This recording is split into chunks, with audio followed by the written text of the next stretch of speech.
નમસ્કાર મિત્રો, ES with PS ચેનલમાં હું પ્રકાશ સોનારા ફરીવાર આપ સૌનું સ્વાગત કરું છું. જોતામાં આપણે મોડ્યુલ 3 તરફ અગ્રેસર થઈ રહ્યા છીએ અને મોડ્યુલ 1 અને મોડ્યુલ 2ના વિડીયોને ઘણો સારો પ્રતિસાદ મળી રહ્યો છે. તે બદલ આપ સૌનો આભાર. અને આપ સૌને એક વિનંતી છે કે જે લોકોએ ચેનલ સબસ્ક્રાઈબ કરવાનું બાકી હોય તે લોકો કરી લેતો, જેથી કરીને તમને સમયસર નોટિફિકેશન મળતા રહે અને આપણા ચેનલનો પણ સાથે સાથે ગ્રોથ થતો રહે. આજે આપણે module 3 becoming professional in 21st સેન્ચુરીની વિશે વાત કરીશું, જેની અંદર module 3.1 21st century employability skill એટલે કે 21મી સદીનું રોજગાર કૌશલ્ય. મિત્રો, આપણે સૌ જાણીએ છીએ કે પહેલાં રોજગાર કેવો હતો અને આજે રોજગાર કેવો છે. એટલે કે પહેલાં ઉત્પાદન ક્ષમતાઓ કેવી હતી દેશની, આજની ઉત્પાદન ક્ષમતાઓ કેવી છે.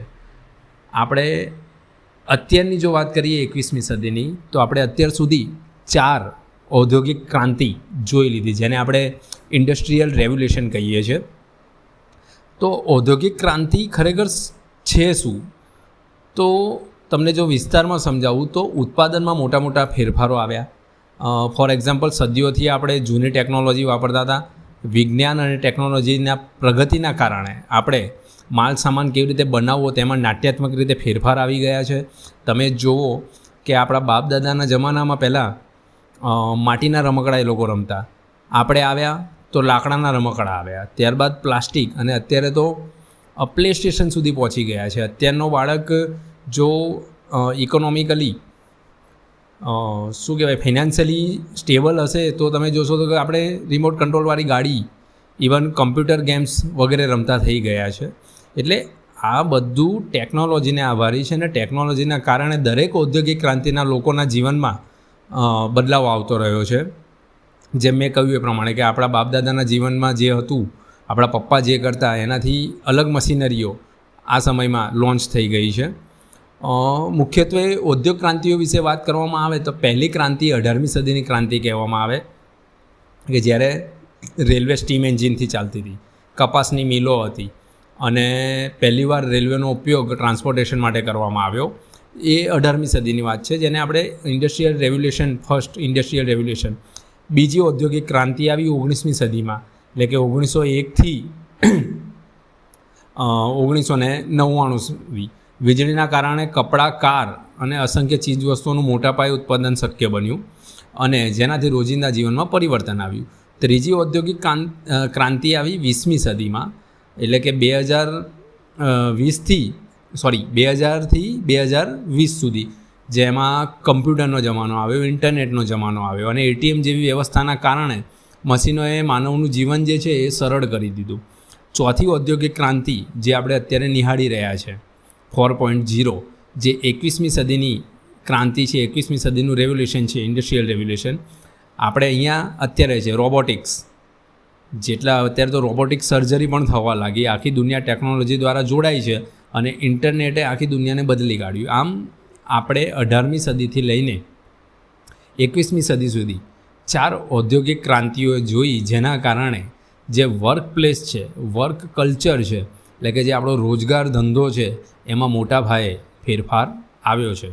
તો આપણું મોડ્યુલ છે 21મી સદીમાં કેવી રીતે આપણે પ્રોફેશનલ બનીશું, અને એની અંદર પણ મોડ્યુલ 3ની અંદર લેસન 3.1 21મી સદીનું રોજગાર. તો પહેલાં આપણે એ જાણવું પડશે કે તમારી કુશળતા શું છે, એનું એસેસમેન્ટ કરવું પડે. ફોર એક્ઝામ્પલ કે ભાઈ મારી કુશળતા એવી છે, હાર્ડ સ્કિલ મારી પાસે એ છે કે હું 60 વર્ડ્સ પર મિનિટ ટાઈપિંગ સ્પીડ સાથે ટાઈપિંગ કરી શકું છું. પણ જો એની સાથે મારી પાસે સોફ્ટ સ્કિલ હોય, દાખલા તરીકે અ ક્વિક લર્નર, ટીમ પ્લેયર, તો મારી કુશળતામાં એ વધારો કરશે. મારી ખામી ઓળખવી પડે કે ભાઈ ખામી શું, તો ભાઈ ટાઈપિંગ સ્પીડ તો છે મારી, પણ મારે ડેટા વિશ્લેષણ એટલે કે ડેટા એનાલિસિસ અને MS એક્સેલ શીખવાની જરૂર હોય એવું મને લાગી રહ્યું છે. આમ એનાલિસિસ એવું કહે છે કે ભાઈ ટ્રેન્ડિંગ સ્કિલ જે છે અત્યારે, કે જેની ડિમાન્ડ છે, જે તમને તમારા નોકરીના ક્ષેત્રમાં તમને આગળ વધારશે એવી ટ્રેન્ડિંગ સ્કિલ શીખવાની આપણે જરૂર છે. તો પહેલાં તો એનું આપણે આયોજન કરવું પડે કે તમારી પાસે કઈ કઈ સ્કિલ છે. અને એવું કહેવામાં આવે છે કે દરેક વ્યક્તિમાં અલગ અલગ પ્રકારની ઇન્ટેલિજન્સ હોય. કોઈ વ્યક્તિને આપણે ફક્ત એના રિઝલ્ટ, એની માર્કશીટ કે એના ગ્રેડ પરથી એનું આપણે જજમેન્ટ ના લાવી શકાય કે ભાઈ આ વ્યક્તિ આટલો હોશિયાર છે કે આટલી નબળો છે. 8 પ્રકારની વિવિધ પ્રકારની ઇન્ટેલિજન્સ હોય છે જે દરેક વ્યક્તિને એકબીજાથી અલગ અલગ બનાવે છે. દાખલા તરીકે કોઈને ગણિતમાં મુશ્કેલી પડી શકે છે તો એ વ્યક્તિ રમતગમતમાં શ્રેષ્ઠ હોઈ શકે, જ્યારે બીજી વ્યક્તિ હોય એ કદાચ લેંગ્વેજમાં નબળી હોય, ભાષામાં નબળી હોય, પણ સંગીતમાં કદાચ જોરદાર એને ગીત ગાતા આવડતું હોય તો આ ઇન્સ્ટ્રુમેન્ટ વગાડતા આવડતું હોય. આમ તમારામાં અનોખી બુદ્ધિમાનતા હોય જ છે, ફક્ત ને ફક્ત તમારે સાચી શક્તિઓ ઓળખવાની જરૂર છે. તો જ્યારે આગલી વખતે તમને પૂછવામાં આવે કે ભાઈ what is your plus point, ત્યારે તમારે આ 8 પ્રકારની જે ઇન્ટેલિજન્સ છે એ પૈકી તમે કયા પ્રકારની ઇન્ટેલિજન્સ ધરાવો છો એ યોગ્ય રીતે ચેક કરી લેજો. તો તમને હું 8 પ્રકારના જે બુદ્ધિના પ્રકારો છે, જેને આપણે શું કહેવાય સ્માર્ટનેસ કહીશું, એ જોઈએ કઈ કઈ હોય છે અને થોડું એમાં ડીપલી આપણે સમજીશું. પહેલું છે પિક્ચર સ્માર્ટ. અમુક વ્યક્તિ કેવું કે ભાઈ કળા, ડિઝાઇન એ બધામાં એક્સપર્ટ હશે.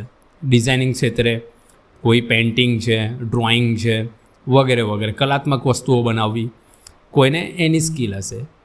કોઈ વ્યક્તિની પાસે લોજિક સ્માર્ટનેસ હશે. દાખલા તરીકે ગણિત છે, સાયન્સ છે, અલગ અલગ પેટર્ન છે, એનું બહુ ઇઝીલી લોજિકલી તર્ક વાપરીને એનું સમસ્યાનું નિરાકરણ લાવતો માણસ હોય, એને આપણે લોજિક સ્માર્ટ પીપલમાં ગણતરી કરશું.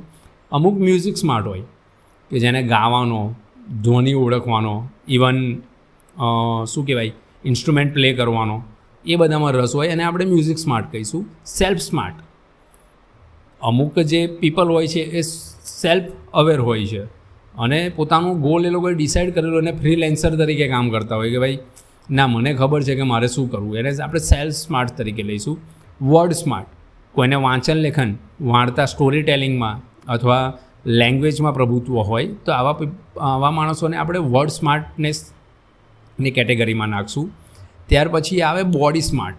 રમતગમત, નૃત્ય, ફિઝિકલ એજ્યુકેશન અને જેમાં બોડીનો ઉપયોગ થતો હોય એવા કામ સાથે સંકળાયેલ વ્યક્તિઓને આપણે બોડી સ્માર્ટ કહીશું કે જે પોતાના બોડીનો ઉપયોગ કરીને એક સારો એવો પ્રોફેશન ક્રિએટ કરી શકે. ધેન પીપલ સ્માર્ટ, જેને આપણે લોકો સ્માર્ટ પણ કહી શકીએ. પીપલ સાથે કોમ્યુનિકેટ કરીને અથવા લીડરશિપ કરીને, સહાનુભૂતિ મેળવીને અથવા ટીમવર્ક કરાવીને જે લોકો પ્રોફેશન સાથે જોડાયેલા હોય, દાખલા તરીકે કોમ્યુનિકેશન સ્કિલના ક્લાસીસ ચલાવતા હોય, મોટિવેશનલ સ્પીકર હોય, કેરિયર ગાઈડન્સ હોય, પોડકાસ્ટ ચલાવતા હોય, આ બધા લોકોને આપણે પીપલ સ્માર્ટ લોકો કહીશું. ને એ લોકો આ રીતના પ્રોફેશનમાં જોડાઈને પોતાની આજીવિકા કમાતા હોય છે. ધેન લાસ્ટ 8મું છે નેચર સ્માર્ટ.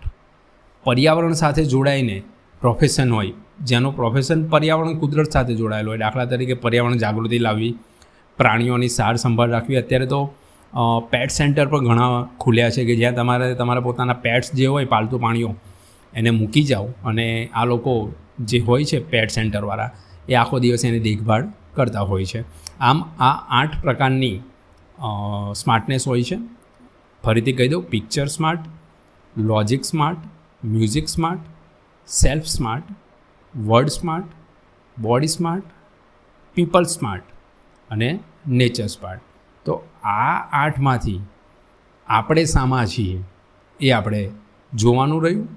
તો 21મી સદીની કુશળતા માટે તમારે ડિજિટલ લિટરસી શીખવી પડે, digital skill, then intellectual skill, life skill અત્યંત મહત્ત્વપૂર્ણ છે.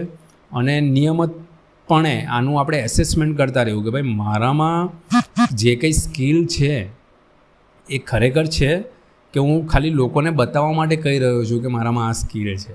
એટલે કે તમારા પસંદ કરેલા કારકિર્દીના માર્ગમાં તમારો જે સ્કિલ છે એ ડેવલપ થવી જોઈએ.